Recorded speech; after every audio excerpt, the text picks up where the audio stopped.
Good morning বন্ধুরা, কেমন আছো? নিশ্চয়ই সকলে ভালো আছো। আমি চলে এসেছি লিকার চা আর বিস্কিট নিয়ে। আজ হচ্ছে রবিবার, কালকে ষষ্ঠী। কালকে রাত থেকে আমার বাড়ি জমজমাট, ভালো ভালো ব্লগ ভিডিও পাবে।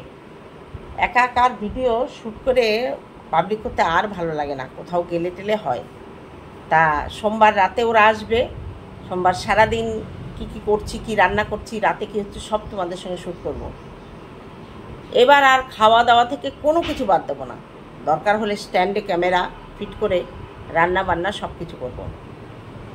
সকালবেলা এক কাপ চা না খেলে মাথার জ্বর ছাড়ায় না। তাই চলো একটু জল খেয়ে নিই। এই ঠান্ডা গরম মিশিয়ে ফ্রিজের জল হাফ বোতল।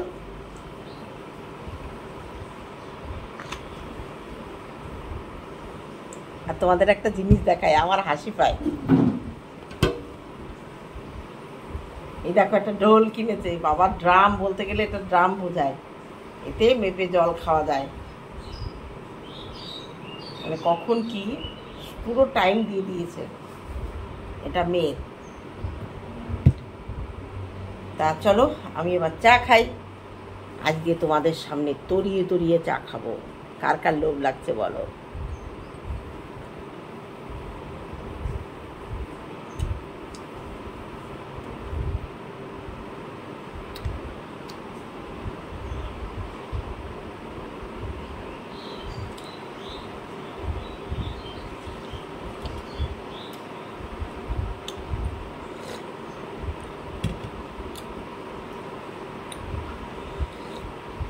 চলো আর লোভ দেখাবো না। আজকে রান্না করব তেলাপিয়া মাছ রাখলাম। কালকে বাজারে যাব। কালকে বাজারে গিয়ে মাছের মাথা, ইলিশ মাছ যা যা কেনার কালকে কিনে রাখবো। কালকের দিন সকালে বাজারে যাব, দুপুরে আমাদের মতো রান্না করব, আর ওদের জন্য রাতে। চলো আজকে খেয়ে, এখন চাটা খেয়ে রান্না করব। তেলাপিয়া মাছ রেখেছি, উচ্ছে আনতে বলেছি দোকানদারকে, ফোন করলাম, উচ্ছে দিয়ে যাবে। উচ্ছে রান্না করব। আর কালকের এক পিস মাছ আছে, রুই মাছ। রুই মাছ আমার খুব একটা ভালো লাগে না, তবে কালকে রুই মাছটা ভালো ছিল। দেখি আর কি। ও ভেন্ডি চচ্চড়ি আছে, ভাজা করবো না, চচ্চড়ি করব পেঁয়াজ দিয়ে, পেঁয়াজ রসুন আর একটু আলু ছোটো করে কুচিয়ে দিয়ে লম্বা করে, ভেন্ডি চচ্চড়ি আর উচ্ছে আলুর ঝোল। চলো গরমে উচ্ছে খেতে তো ও কালকে ডাল রয়েছে, ভালো কথা মনে নেই, কালকে ডাল রয়েছে, ডালটা খেতে হবে। ডাল, উচ্ছে আলু চচ্চড়ি আর কি বলে ওই উচ্ছে আলু চচ্চড়ি না, ডাল, উচ্ছে আলু মাছের ঝোল আর ভেন্ডি চচ্চড়ি। দেখি ডালের সঙ্গে তো ভেন্ডি ভাজাও করতে পারি, বলা যায় না। চলো চাটা খেয়ে তারপরে আবার আসছি। আমাকে বকা দিও না, সকালবেলা ম্যাগি করে নিয়েছি, কারণ আজকে রুটি ফুটি গরমে কিছু খেতে ভাল লাগছে না। একটু শুকনো করে হালকা অল্প করে একটু ম্যাগি করে নিলাম, কারণ এখন যদি আমি রুটি কিংবা অন্য কিছু খাই অনেকটা ভারী হয়ে যাবে। উচ্ছেটা দোকানে ফোন করেছিলাম, এখনও আসেনি, বলছে কাউকে পাচ্ছি না, আমি নিজেই যাব দিতে, একটুখানি দেরি করো। তা আমার মোটামুটি সব কিছু রেডি। আমি এটা খেয়ে নিয়ে আমি ভাত করে নেব, মাছ ভেজে নেব, উচ্ছের মধ্যে একটু আলু দেবো, আলুটা সিদ্ধ করে ভেজে নেব, তারপরে উচ্ছে এলে ফটাফট কেটে রান্না করব। আজকে ভাবছি শুধু ডাল আছে, শুধু উচ্ছের তরকারি করব, কারণ ভেন্ডি আর করব না। পাঁপড় ভেজে নেব ডালের সঙ্গে, আর গন্ধরাজ লেবু আছে, ব্যাস এটুকু দিয়েই চলবে। চলো তাহলে খাওয়া দাওয়া করে পরে আসছি। আমি রান্না শুরু করে দিয়েছি। মাছ ভাজা চলছে, তেলাপিয়া মাছ 4 পিস নিয়েছি, আর এখানে উচ্ছে আলু কেটে নিয়েছি। এখান থেকে 1 পিস মাছ আর উচ্ছে আলু 2 পিস মাছই থাকবে, আমি রেখে দেবো কালকের জন্য। কারণ এখন ষষ্ঠী আসছে, ডিম, মাংস, মাছ এগুলো বড় বড় মাছ রান্না হবে, কিন্তু আমার তো সব কিছু চলে না। এদিকে ভাত বসিয়ে দিয়েছি, দেখো জলটা গরম হলে চালটা ভিজানো ছিল, আর ওই দেখো ফ্যান চলছে, বুঝেছো? ফ্যান চলছে, পায়ে হাওয়া লাগছে কোমর পর্যন্ত, কারণ আমার কিন্তু গরম হচ্ছে মুখে, কিন্তু মুখে আমি এই মুহূর্তে লাগাতে পারবো না, তাহলে আমার রান্নাটা হবে না। তাই গ্যাসে হাওয়া লাগছে, ফ্যানটাকে আরও ঘুরিয়ে দিতে হবে, মানে ফ্যানটাকে আমার এইবার ঠিক আছে, এইবার ঠিক আছে, দেখো তো এবার ঠিক আছে। তো চলো রান্না বান্না করে তারপরে আসবো। আমি আলুটাকে সিদ্ধ করে নিয়েছি, অতএব উচ্ছে আলু আমি একসঙ্গেই ভাজবো। চলো, গরমে আর ভিডিও করতে ইচ্ছা করে না, কিন্তু ব্লগ না দিলে তোমরা আবার বলবার দেখি আন্টি ব্লগ দাও, দেখবো আমরা। চলো একদম রান্না বান্না কমপ্লিট করো। আর এদিকে হচ্ছে এই যে চচ্চড়ি আছে, এটা আমি গরম করব। আর কালকের এক পিস মাছের ঝোল আছে, আর আছে ডাল। রাতের জন্য এই ডালটাই গরম করে রাখবো, এখন কিছুটা খাবো। মেয়ে ডাল খায় না, আমি একা চচ্চড়ি আর ডাল দিয়ে রাতে মুড়ি খাবো আজকে গরমে। চলো তাহলে রান্নাবান্না করে তারপরে আসছে। বাইরে কেমন রোদ, কেমন রোদ, কিন্তু জানলা দিয়ে ফিরফির করে মাঝে মাঝে হাওয়া আসছে। ওই দেখো চাল কুমড়ো গাছ, আম গাছে। এবার এই গাছ দুটোয় আম হয়নি, একটা হচ্ছে হিমসাগর আর একটা মনে হয় অম্রপলি। যাই হোক, এই যে জঙ্গল হয়েছে, জঙ্গলগুলো পরিষ্কার করতে হবে। চলো তাহলে রান্নাটা করে নিই। বাজারে গেছিলাম, বাজার করে এলাম। গরমে আমি নেই, সকালে ছোট এক বাটি মুড়ি আর 3টে বিস্কুট আর চা খেয়ে গেছিলাম।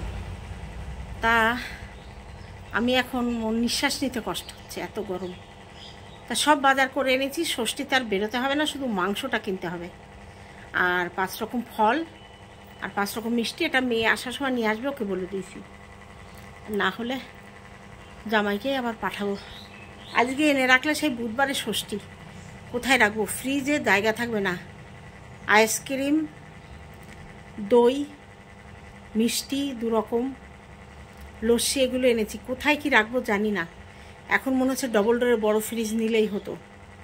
তাই এই ফ্রিজটা আমি চেঞ্জ করে সামনের বার, এবার হবে না, আমি ডবল ডোরের বড় ফ্রিজ নেব। মানুষ একা হলে কি হয়, বাজার অনেক করে রাখতে হয়। চলো আজকে কি বাজার করলাম। মাছ এনেছি, ইলিশ আর কাতলা। 1 কিলো 600 কাতলা এনেছি, আর 1 কিলো ইলিশ মাছ, 1 কিলোর একটু কম ইলিশ মাছ এনেছি। চলো আর বাজারগুলো দেখাই। খই 1 কিলো, মুড়ির থেকে খই খাওয়া ভালো। দই আর খই অনেক সময় আমি একটু ছাতু দিয়ে খই দিয়েও খাওয়া যায়। আর এই 3টে ডাব্বা এনেছি, এটা হচ্ছে খইয়ের ডাব্বা, আর ওগুলোই বিস্কুট টিস্কুট রাখবো। আর এখানে আছে সব সবজি বাজার, আমি আর দেখালাম না, অনেক কিছু আছে এখানে। ওপরে আছে লস্যি 5টা, আর নিচে আছে এটা হচ্ছে লট চমচম, আর নিচে আছে রসগোল্লা, আর এখানে আছে বিস্কুট, এখানে আছে 2টো 1 ব্যাগ চানাচুর, এটা হচ্ছে ওই বাঙালিয়ানা চানাচুর আর মৌরি, আর এখানে আছে কাশ্মীরি লঙ্কার গুঁড়ো, এমনি লঙ্কার গুঁড়ো। ময়দা এনেছি 1 কিলো, লাচ্চা সিমই 200 গ্রাম, একটা ফ্রাই প্যান এনেছি প্রেস্টিজের, পেয়ারা এনেছি 500, 2টো 1 ব্যাগ মজা মানে টোস্ট, 500 মটর, একটা আমুল দুধ গোল্ড, আর ফ্রিজে আইসক্রিমের ডাব্বা চলে গেছে, বাটার স্কচ, আর চলে গেছে হচ্ছে টক দইটা 1 কিলো টক দই, এটা ফ্রিজে চলে গেছে। এটাও ফ্রিজে, আমি কোথায় কি রাখবো সেটা ভাবছি। একটা 17 ইঞ্চি এনেছি, কেন এসি ঘরেই সবাই থাকতে হবে, তো জামাই থাকবে না, কারণ জামাই বাড়ি চলে যাবে। জামাইয়ের দাদা বাড়িতে নেই, রানাঘাটে আছে, বাড়ি ফাঁকা থাকবে, বাবা মা থাকবে, বয়স হয়েছে, ওই জন্যে ও চলে যাবে হচ্ছে রাত্রে খাওয়া দাওয়ার পর বাড়িতে। আর আমরা এসি ঘরে সবাই ওপর নিচ করে শুয়ে যাওয়ার জন্য একটা 17 ইঞ্চি আনলাম।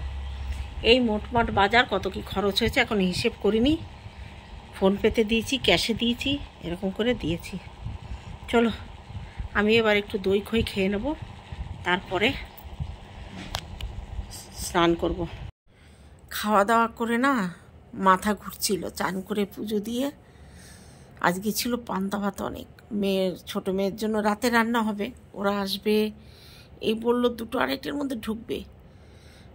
ছোটো মেয়ে বললো, মা আমি একটু আলু সিদ্ধ ভাত খাবো, মাছ ভাজা দিই। কাতলা মাছের পেটি এনেছি, আর আমি বললাম তাহলে মাছ ভাজা করি, আর পান্তা ভাত আছে অনেকগুলো। তা আমি সেই পান্তা ভাতগুলো মাছ ভাজা পেঁয়াজ কাঁচা লঙ্কা দিয়ে খেলাম।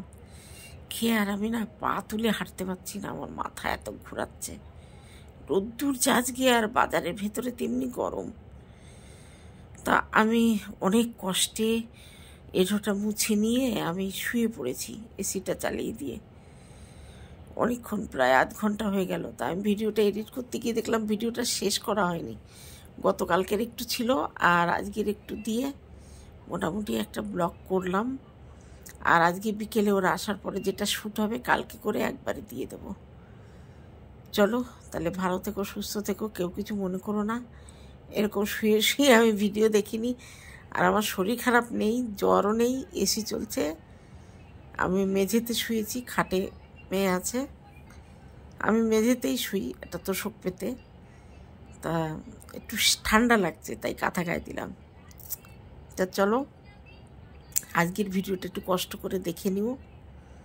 আমি আর রাত অবধি টানতে পারবো না, ওরা আসলে আবার শুরু করব, সেটা কালকে দিয়ে দেবো। অনেক দিন ব্লগ করা হয় না, তোমরা ভাবছো দিদি ফাঁকি মারছে। আর চলো কি দেখো, আর পরপর 3 দিন ব্লগ পাবে। আর আমি ভিডিও দেখার অত টাইমও পাচ্ছি না কারোর, কোনো মতে 1-2 ভিডিও করে রাখছি, কারণ ওরা আসবে, একটু গুছানো গাছানো আছে তাই। তা যাদের যাদের বাড়িতে জামাই আছে তাদের কেমন আনন্দ, আর যারা বাপের বাড়ি যাচ্ছ ষষ্ঠীতে তাদের কেমন লাগছে। আমার মেয়ের বিয়ের পর থেকে ষষ্ঠীর দিন আমি যেতাম না, আমার বর্গি খেয়ে আসতো, পাশেই তো পাড়ায় বাড়ি। আমার জামাই যেদিন থেকে বিয়ে হয়েছে আমার মেয়ের, ওদিন থেকে আমি ষষ্ঠী করি, একটা বছর বাদ দিইনি। তা যতদিন বেঁচে আছি ষষ্ঠীটা করে যাব। তা চলো আজকে এই পর্যন্ত রাখছি, দেখা হবে অন্য কোনো ভিডিওতে। ততক্ষণে তোমরা সাবধানে থেকো। আমি ভালো আছি, কেউ কিন্তু খারাপ ভেবো না যে আমি অসুস্থ না। আমি বেশ আরামে এখন একটু ঘুমাবো, ওরা আসা অবধি 10 মিনিট তো চোখ বুঝবো, দেখা যাক ঘুমাতে পারি কি না। চলো টাটা টাটা, দেখা হবে অন্য কোনো ভিডিওতে, ততক্ষণে তোমরা সাবধানে থেকো।